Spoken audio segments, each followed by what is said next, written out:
This is a tribute to the neshama of Rabbi Chaim Moskowitz, who passed away in the last few days. I knew Rabbi Chaim from Florida, from Deerfield Beach, where he lived during the winters.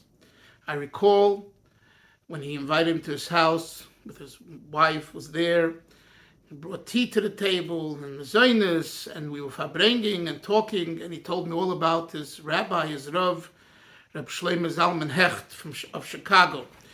Rabbi Chaim came to Lubavitch Yeshiva, I believe, in 1943 as a young boy, and later I believe he was a principal, and he was Pashut, a finer mensch, a good-hearted person. I'll give you an example. When I was invited to Deerfield Beach for a Shabbaton, so at some point, a Thursday night, I forget when, I gave a talk, and I was selling my svarim, my books. He came over to the table. My wife was helping me.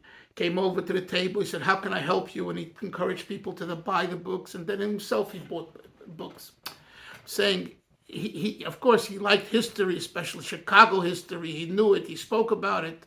As gekocht in them. But here he did it to help another Yid. Here's someone who's quite younger than him, and he wants to help his parnasa, simply speaking. Then when he told me about Rabbi Hecht, Rabbi Shlomo Zalman Hecht, he said he was so disciplined with his farbrengens and his nigunim, and you couldn't just decide what to sing. He chose the nigunim, and he explained to me that, even though he learned in 770 and the Achit Mimim in 1943 or 44, whatever, but he didn't become a Heisa Chassid. It was only after learning with Rabbi Hecht and going to his shul and becoming friendly with him that he saw what it means to be a real Lubavitcher Chassid.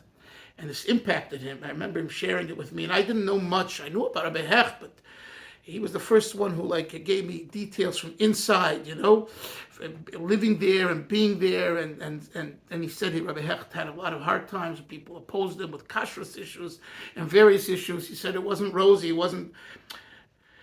I saw durchgemacht, we say in Yiddish. He experienced the difficulties, and he saw what it means to be a Yid, a Chassid, for Yiddish Shemayim, a Rav.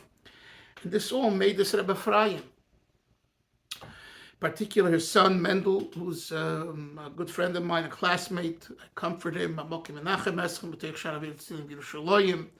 And of course, his older brother Daniel Rasholim was the head shliach of Chabad in Chicago, and now his son took over. And there's Moistis, and it's a growing community. And I was just there recently. It's unbelievable. The Cheder and the Mesifta and the girls' school and the Bnei Ruvain, and now they're building a building.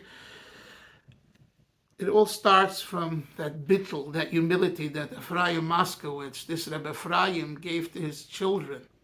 Okay? He wasn't a spitz, with chochmalech. He was a posheter Yid, a good-hearted Yid, a kluger Yid, and a fine person. And it's for us to think about that feinkeit, easiness and calmness and being a good midas creates good results, and it goes for children and grandchildren.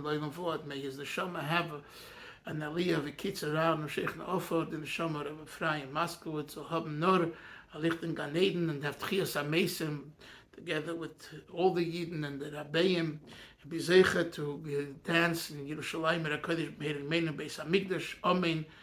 Kein Yehir Yotzen.